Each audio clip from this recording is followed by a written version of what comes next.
Hi, my name is Dr. Rob Sheely, and at the time of this recording, I have been in practice for 26 years. Someplace around between 15 and 20 years ago, I started using pain questionnaires, pain disability index questionnaires, such as the Vernon-Meyer Pain Disability Index and the Oswestry Low Back Pain Disability Index. I've used these extensively in my office. It has helped me a lot in managing cases and helping with objective documentation about the true status of the patient. It's given me documentation that I can use with patients to help them understand where they are in their care. It helps me in my office to determine if the patient is actually improving based on the different functions that they have based on the questionnaires. And certainly it has helped me in communicating with insurance companies about the status of the patient and what kind of progress and if the care that I'm providing is actually improving. I have taken this system of using questionnaires, which a lot of chiropractors have, and I have refined it into better and better systems. I currently use these questionnaires in a custom spreadsheet that I've made, an Excel spreadsheet that systemizes the process to the point where a lot of the work that I had to do manually before is automatically done. The spreadsheets allow you to put in the numbers that are produced from the choices that the patient makes on the questionnaire, and then these numbers then produce a graph depending on how frequently you decide to do it. Quite honestly, I will check the patient on a weekly basis, sometimes a bi-monthly basis, depending on what their kind of condition is.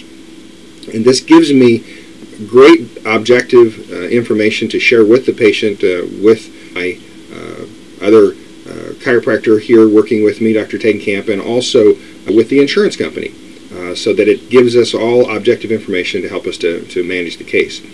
This little training or demonstration is to help you understand how I do it, and if you choose, you may want to do something similar.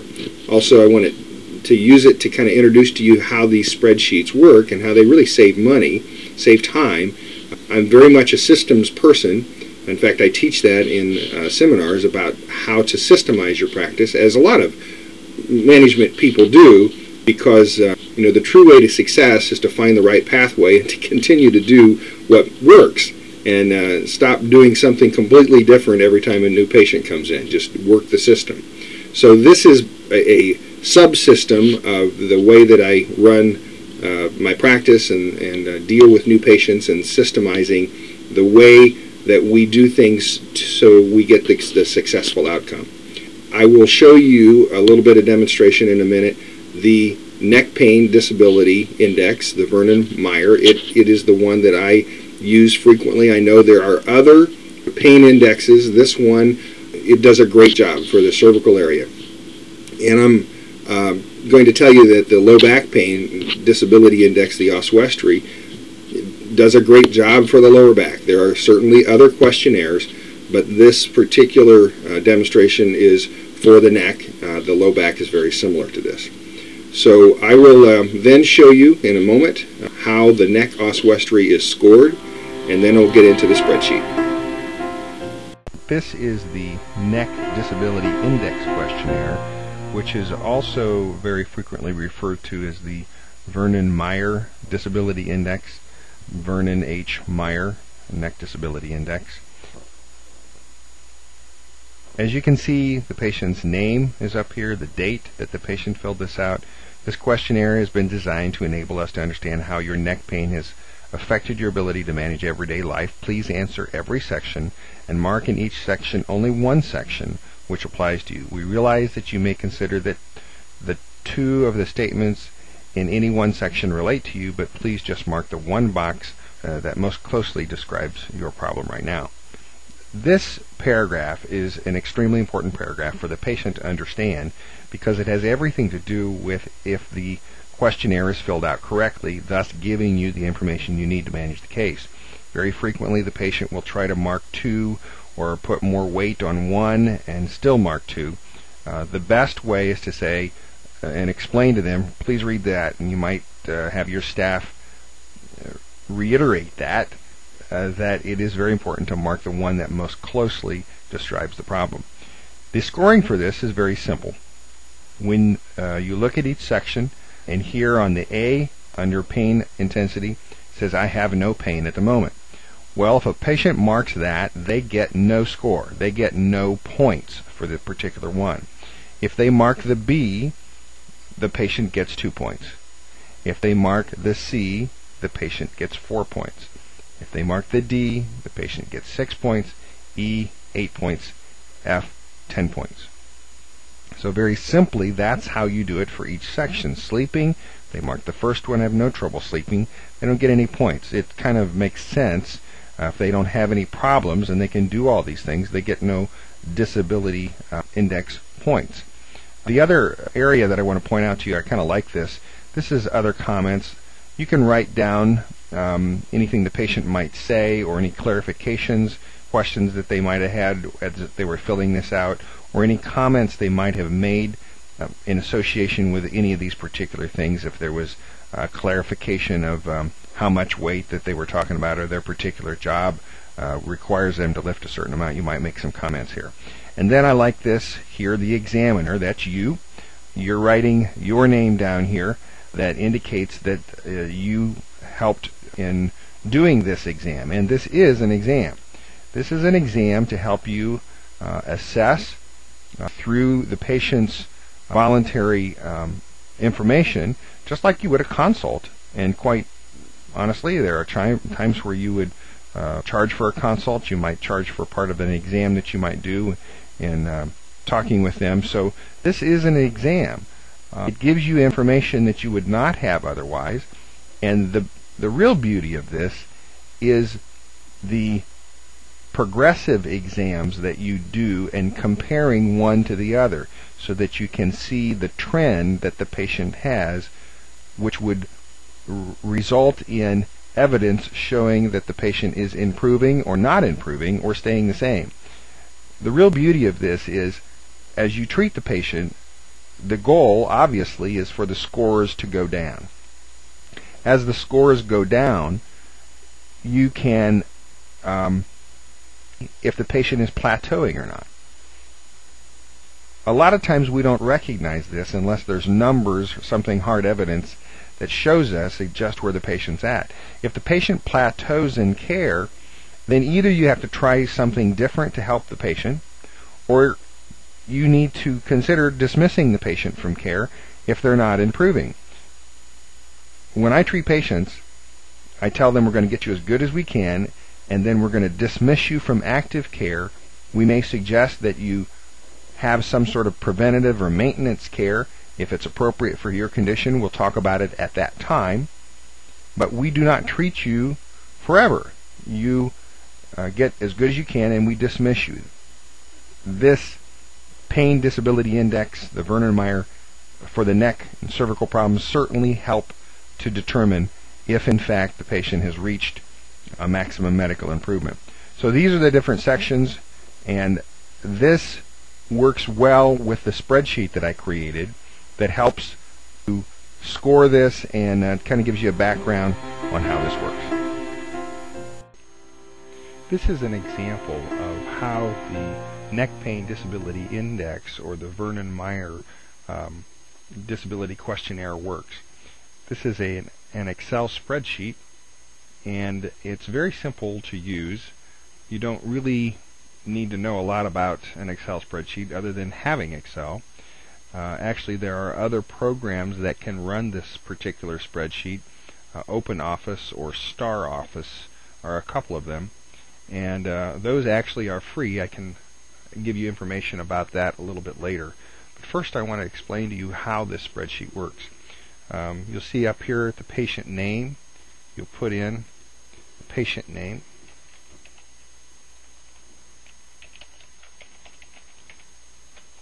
And then patient number.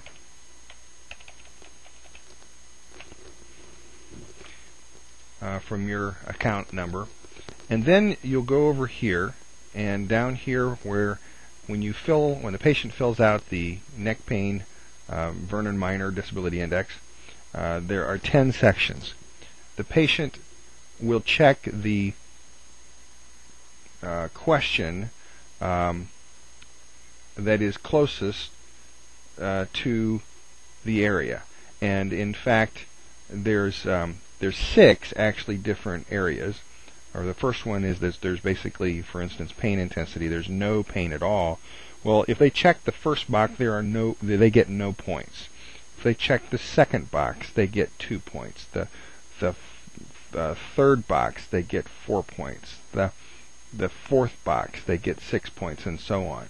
So let's say that you understand that, and you understand that, in fact, they really do need to fill out all of the boxes. However, sometimes the patients don't fill out all the boxes, and even with your encouragement that they should fill it out, they say, well, that doesn't apply. Well, you do your best to get them to fill out all the boxes, but if they don't, then you come down here, number of questions answered. Let's say the patient only filled out 9. So you put 9 down here, that's the total.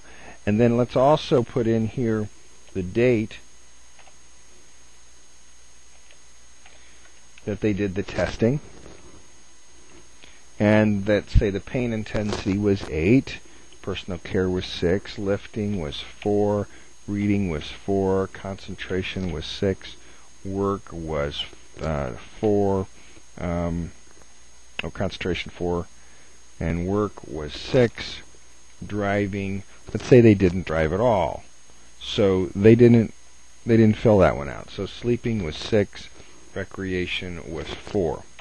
Alright, so you see they have a total disability score of 53, and their total answers was 48, their answer totals.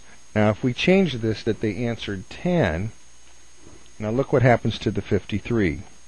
It changes to 48.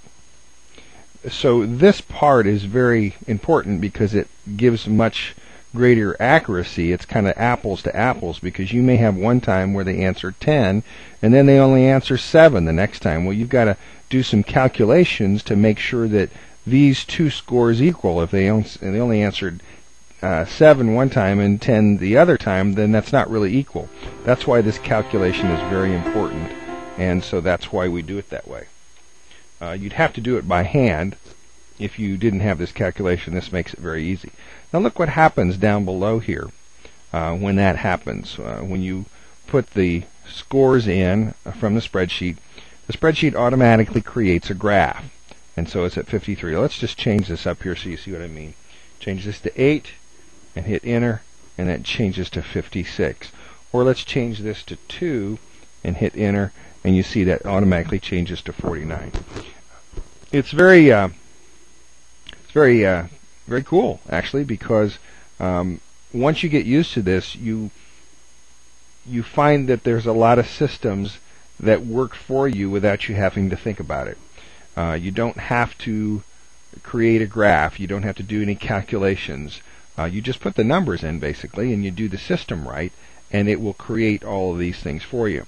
Now, I'm going to come back up here. Let's say we have another date.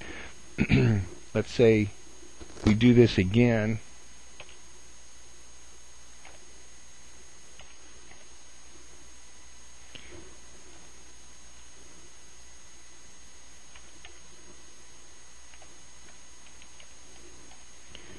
And hopefully the patient is doing better.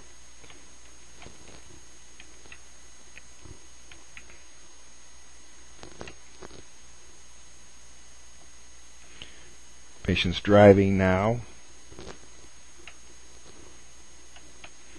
Alright, so after putting this in, you see that the total answer scores are 34, and the patient, let's say, answered all 10.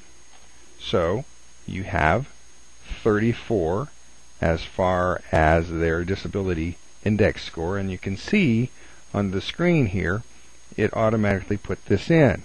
The benefit of this is that you actually get to see the patient's functional systems in their body getting better as you're treating them.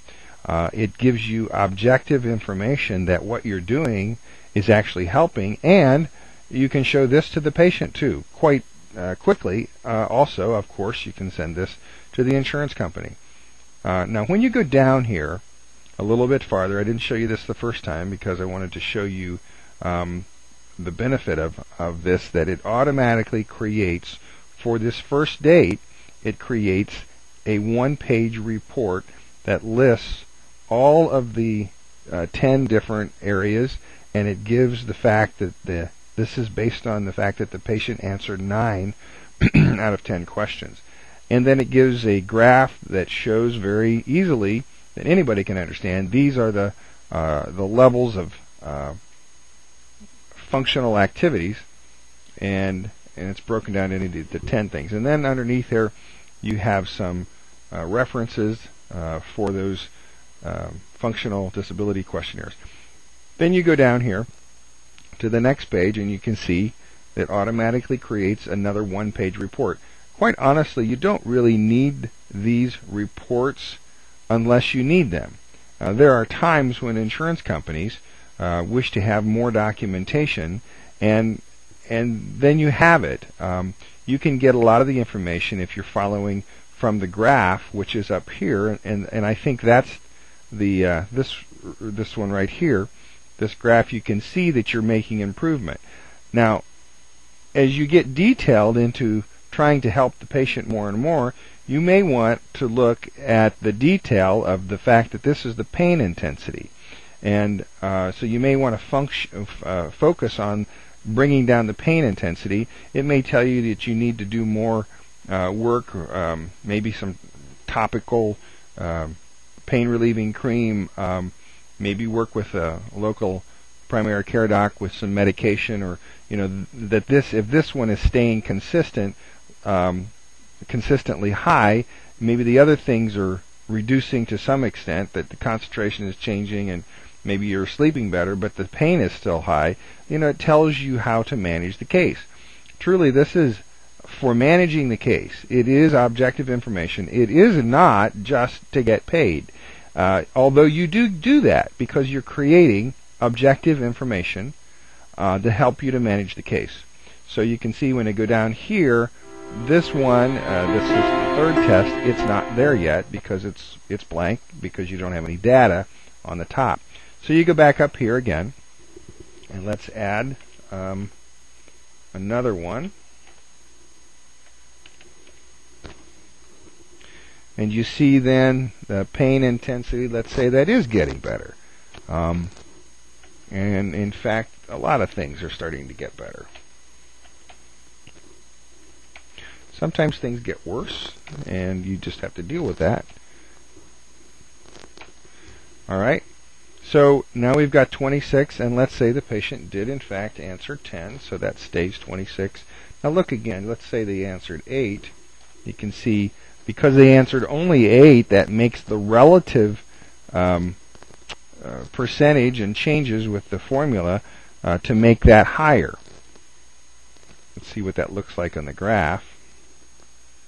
You can see 33, but now if we change this to 10, answer 10 questions, it's down to 26. Isn't that a nice, pretty graph that shows the progression of their care and how what you're doing is significant? Sometimes you can, you can do all kinds of things with this. You can print this out. You can write. You can say in between here and here we implemented rehab. You can do anything you want with this documentation because it is in fact yours. You can do what you want. You can print this off, and or you can store it in your computer, and I can get into that information just a little bit later. But now, this is test number 2, and I did it that way so you can find it. This is test number 3. You can see it says 26 up there, and this is the date for it. The patient name, chart number, has all your pertinent information. So it's pretty neat, actually.